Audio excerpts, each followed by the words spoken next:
உனக்கெல்லாம் சொரணை இருக்கா அப்படின்னு உங்க வீட்டில் கேட்குறாங்களா?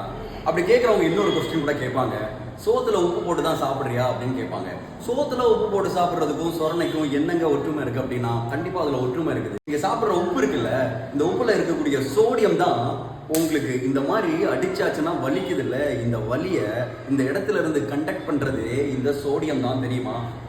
நம்மளோட உணர் நரம்புகள், உணர் செல்கள் எது அப்படின்னு பாத்தீங்கன்னா, நம்ம உடம்புலயே லாங்கஸ்ட் செல் அப்படின்னா நியூரான்ஸ் தான் சொல்லுவோம்.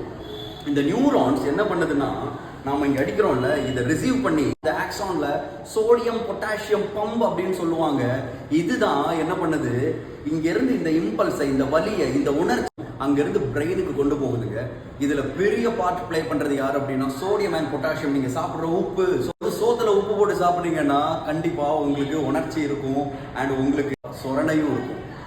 வீடியோ பிடிச்சிருந்ததுன்னா லைக் பண்ணுங்க, ஷேர் பண்ணுங்க.